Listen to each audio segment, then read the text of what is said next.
Right, okay then, let's go. Good morning all, thanks a lot for joining us this morning. For those of you who don't know me, my name is Adam. I'm part of the account management team here at Metaphorix. I'm joined this morning by Pedro, who is one of our consultants. He's going to take us through this morning's session on warehousing within Microsoft Dynamics NAV. If you've been on any of our webinars before, then you'll know the drill. If not, then just let you know how we do things. So in a second, I'll hand you over to Pedro, and then once he's finished his presentation and demonstration, you'll see my contact details up on the screen. In order to save time, we ask that you direct any questions that you may have to myself. Either drop me an email or give me a call. Finally, just to let you know, this session is being recorded and will be available to re-watch online over the next few days. So all in all, the session should last around 30 minutes. So Pedro, if you could just take us to the next slide, and I'll run through what we're going to cover today. Nice one, cheers. Okay, so yeah, warehouse management, the agenda. So we're going to look at setting up your warehouse, the warehousing cycle, creating bins, bin replenishment, pick worksheet, and the put away worksheet. So Pedro, if you're ready, I'll hand over to you and we'll get right into it. Yes, thank you, Adam. So good morning, everyone. So in today's session, we will be reviewing a few tips and tricks for warehouse management in Dynamics NAV. We will start by looking at some important things to consider when you want to set up a new warehouse location. And then we will review some of the functions that are present in the system that can help users manage the warehouse operations in a quicker and more efficient manner. So the first thing we're going to look at is what is important to know before setting up a new warehouse location. The main tip here is to know your requirements well beforehand. An example of this could be, is there a need for dedicated warehouse documents to be processed from this new location? These could be warehouse shipments, warehouse receipts, picks, or putaways. Also relevant to ascertain is the need for item placement or organization within the warehouse. This will dictate if you need to set up zones or bins for your location. Maybe you need both dedicated warehouse and item placement structure. Also important to know is how will orders be processed? Will this be done individually, or do we want to be able to consolidate several orders into one warehouse document? These possible requirements are usually the main focus of the warehouse setup process, and that setup can vary in several ways depending on what are the answers to these questions. So if we look, for example, from a purchase cycle perspective, in Dynamics NAV, we have two different activities we need to consider when setting up a warehouse location: receiving and putting away the goods. Depending on the setup we define, these can be either represented in the system as individual activities processed separately, or can be combined into one single processing step. If we now consider that this can be combined with multiple other requirements, we can see that there are several ways to set up the system in order to provide the best solution possible. So for example, if we look at the first line here on this table, if we want to have receipts and put away activities treated as one single processing step, and we only process orders on an individual basis, and then we can set up the system so that both activities will be done from one document, in this case from a purchase order. This can also include a requirement for bins in order to accommodate for item placement. On the other hand, if we want the put away activity to be separate from the receipt, then we can set up the system so two steps are required when processing purchases, and therefore the system will have to handle not only a purchase order document, but also an inventory put away document. This same logic applies for more advanced warehouse locations, where consolidating orders is also a requirement. If the receipt and put away activities are meant to be considered as a one processing step, the warehouse can be set up so they are both done from the same warehouse document, in this case, a warehouse receipt. On the other hand, if the put away activity needs to be separate from the receipt, then we can set up the system so two steps are required when processing purchases for that location, and therefore the system will have to handle not only a warehouse receipt document, but also a warehouse put away document. From a sales perspective, this logic is exactly the same. So we can have both pick and shipment activities processed individually or in one single processing step. And depending if orders are processed on an individual basis or in a consolidated fashion, the warehouse document or documents will vary depending on the setup. Okay, taking into consideration what we've just seen, the warehouse workflow can then vary depending on the setup that has been made in the system. So for instance, when purchasing an item, the receipt activity might be performed directly from processing the purchase order, or we might require that a warehouse receipt document is necessary in order to do so. If we go a step further, when a receipt is processed, stock might be placed directly on bin, or we might require that a warehouse put away document is necessary in order to place the stock on the bin. Once the stock is finally put away, we can also perform stock movements between bins. And then the same logic applies when selling goods. So when processing a sales, the shipment activity might be performed directly from processing the sales order, or we might require that a warehouse shipment document is necessary in order to do so. Again, going another step forward, we might decide that a warehouse pick document is required to be processed in order to move the stock from the main storage area to the picking area before being able to proceed with the shipment. Or we can consolidate both activities so they are both done at the same stage. For all of these above scenarios that I just reviewed, most of the setup involved here in NAV is present on the location card. So let's have a quick look at the setup in the system. From our web client, I'm going to look up for the location card. So I'm going to run the search function, and I'm going to search for location. Okay. So in this demo database, we have several locations set up. Let's have a look at a couple and see what the differences might be. So if we start by looking at, for instance, our silver location.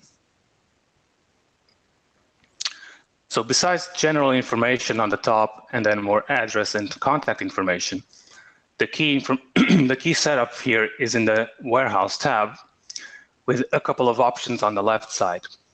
So for the silver location, I can see that the warehouse workflow currently does not require any warehouse receipts or shipments or putaways or even picks. The only current requirement is for item placement, so bins are set as mandatory for this location. Now, if you compare this, for instance, with the white location, we can see that for the white location, the warehouse, the workflow is a lot more elaborate. So it does require warehouse receipts, shipments, putaways, and picks, as well as item placement and bins. We can also see the second from last option, the directed putaway and pick, is enabled. This enables the advanced warehouse management systems for this location, which means by enabling this option, all of the previous options will be defaulted to yes. So this is the full warehouse setup for this specific location. It's the more advanced setup possible in NAV for a location. Okay, we'll see a few examples of what these look like in just a few minutes. So going back to our slides.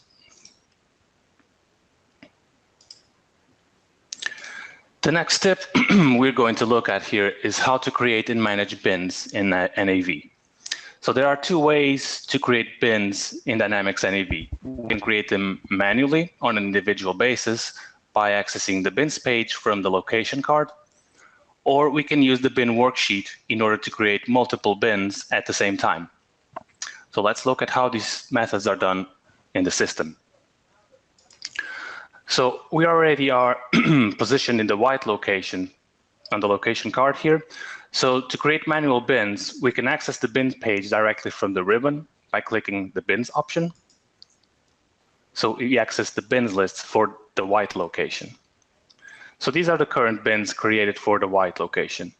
So if a user wanted to create a couple of bins from this page, they would just need to create, click on the new option and insert the bin code.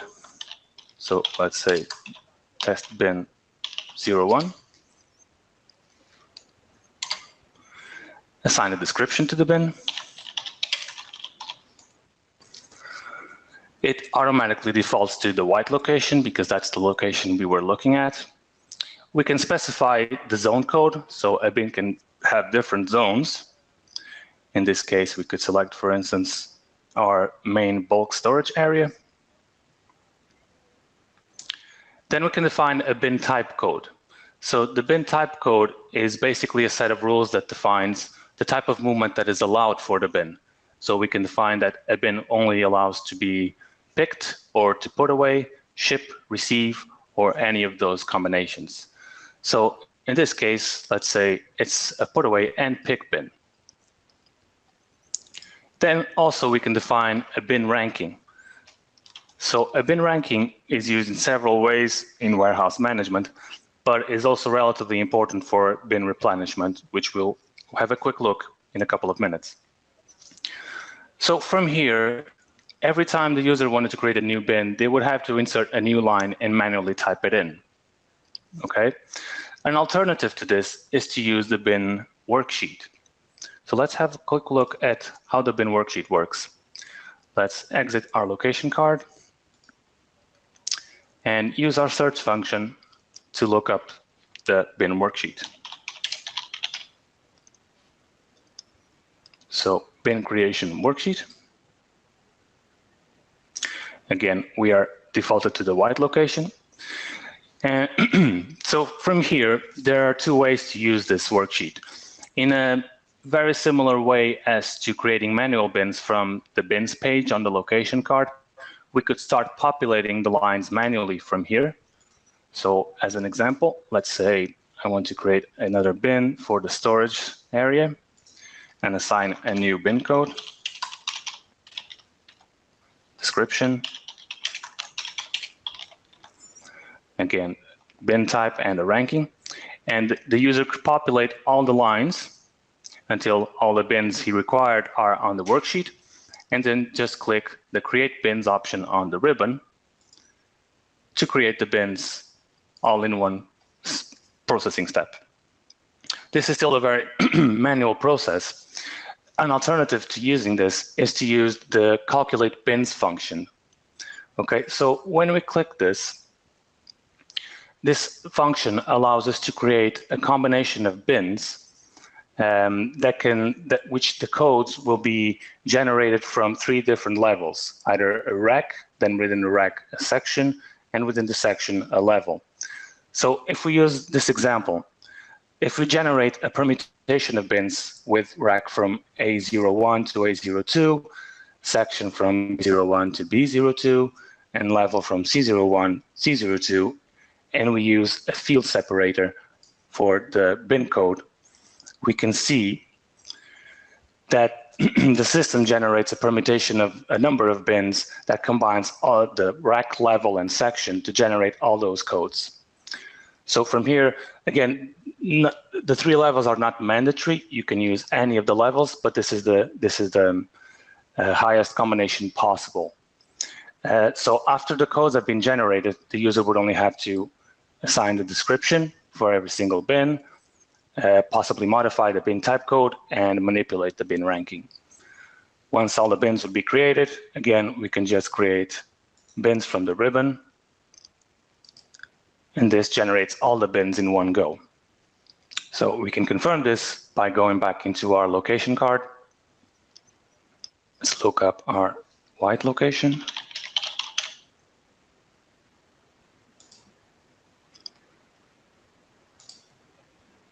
And then navigate to our bins. So now we can see, besides the list of bins that was currently there, we now have the 2 manual bins I've created, one from the bin page, the other one from the actual bin creation worksheet, but also all the permutation of bins that we generated using the calculate bin function. Okay. Let's move on.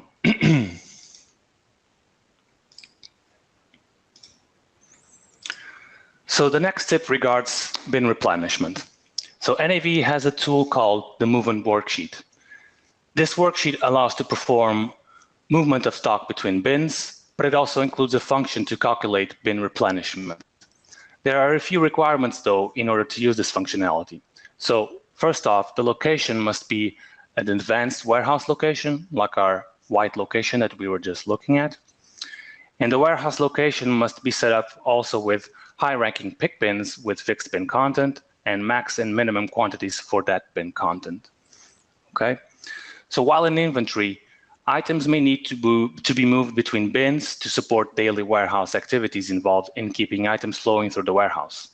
Some movements happen in direct relation to internal operations, while other movements happen as mere warehouse space optimization or as one-time movements.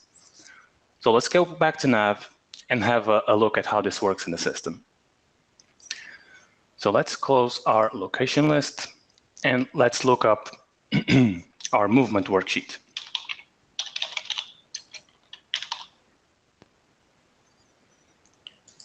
Okay.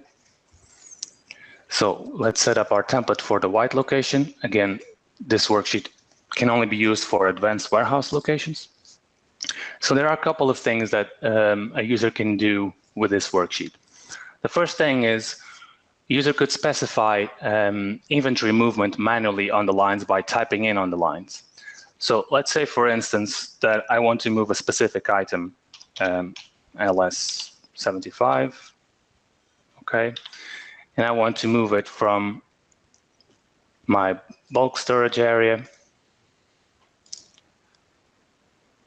and from my bin, this bin, for instance, and we want to move it to a new zone and new bin. So let's move it to the picking area and to bin number 1.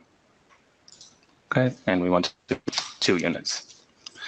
So a user can specify manually on the lines how they want to generate inventory movements, and they can do this manually by inserting line by line. And then after the worksheet is complete, they can just create all the movements by running this function on the ribbon create movement. So by confirming this, the system will generate a movement activity, which just needs to be registered. Okay. Now this is doing this process manually usually is more frequent in smaller warehouse operations where the user might actually know where the items are.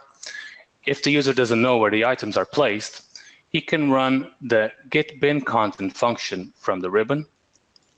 And what this will do is, for our white location, we could also define an additional level of criteria for filtering if you wanted. For the moment, I'm going to leave it as it is. And by confirming this, okay, by confirming this, the system populates every single bin content from the white location on the worksheet. So it retrieves everything that's in the white location in every specific bin and populates it as a line in this worksheet. So this would allow a user that doesn't know where the stock is located to review the lines and see what actually he wants to move, what inventory movements he wants to generate. So let's say, for instance, we want to move 2 of these lines. I could say that for item LS150, I actually have a requirement to move this into my storage area, into a specific bin, say bin 02, and I'm going to manipulate the quantity, so I only want to move 5 units. Let's do the same for the next item, and move it also into the storage area, just as an example, and move it into a different bin.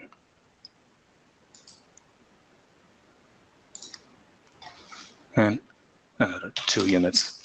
Okay, so after reviewing the worksheet, the user can get rid of all the lines that are not required. And in order to do this, we can go into this options and choose select more. This allows us to highlight all the lines we want to get rid of. So we could easily select all the lines and just include the ones we want to keep on the worksheet and just delete the other lines that are not relevant.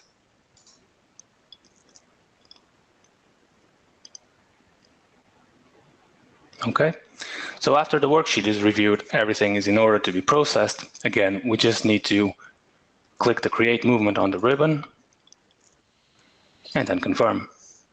So another movement activity has been created. It will just need to be registered by the warehouse employee. Okay, so the last function that the user could use here is the calculate bin replenishment. Okay, when using the calculate bin replenishment function, NAV finds bins with a higher pick ranking that must be replenished from lower ranking bins, and then creates the suggestion lines on this worksheet for the necessary movements. So if we run the function, again, defaulted to our white location, we could apply additional criteria, filter criteria if you wanted. Let's just confirm.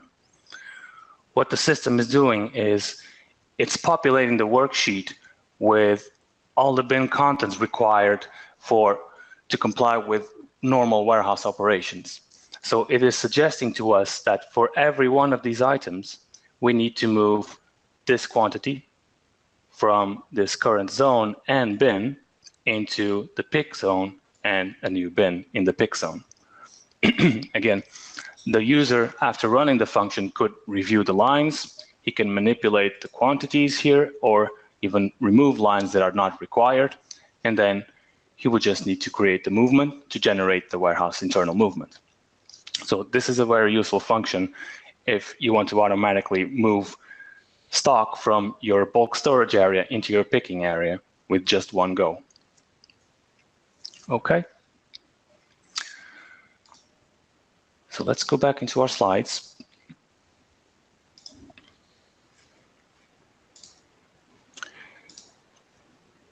So the next two tips regard how to consolidate multiple warehouse activities. These involve the use of two additional worksheet tools that are available when we have set up an advanced location. So first thing we're going to look at is how to consolidate multiple warehouse shipments into one pick document. We can do this by using the pick worksheet tool. Again, bear in mind there are some requirements in order to use this functionality. First of all, the location must be set up as an advanced warehouse location. Second of all, we need sales orders to have been created and released within the system. And also warehouse shipments must have been created beforehand before using the worksheet. So let's go back to NAV and see how exactly does this work. So from our client, let's close the movement worksheet. And let's run the search function to look for our pick worksheet.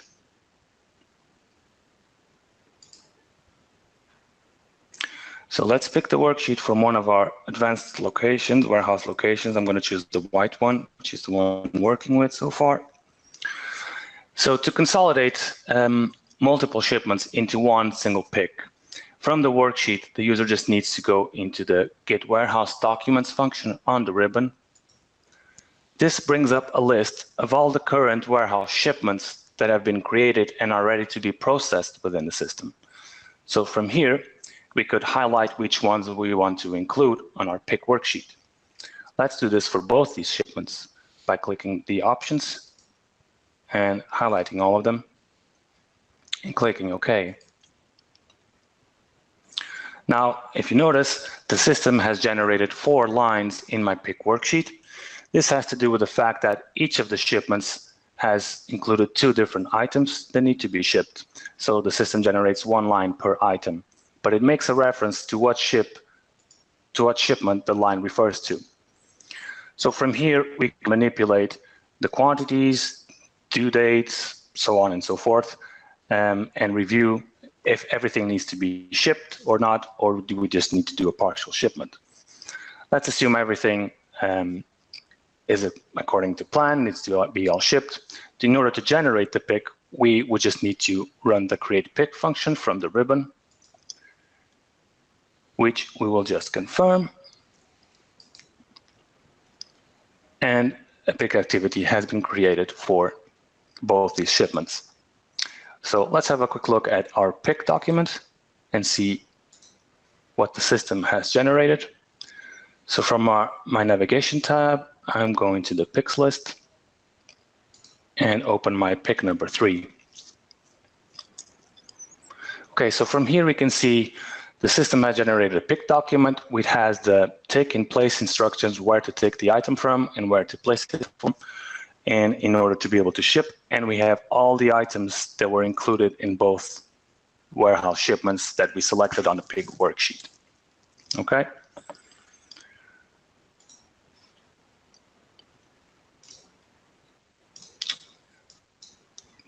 Following the same logic, as the previous tip, it is also possible to consolidate multiple warehouse receipts into one single put-away document when we are working, obviously, with advanced warehouse locations. This can be done through the use of the put-away worksheet tool. And again, the requirements are exactly the same as for the pick worksheet. So we can also have a quick look at how the put-away worksheet works. So let's go back into our home screen and let's run the search function again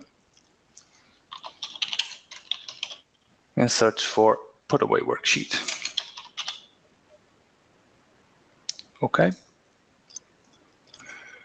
Again, let's select our white location template. And you'll find that this is very similar to the pick worksheet. So in order to consolidate several receipts into the worksheet, we just need to run the get warehouse documents function on the ribbon. Again, this is our list of created and released receipts that are ready to be processed. We can select multiple. Confirm.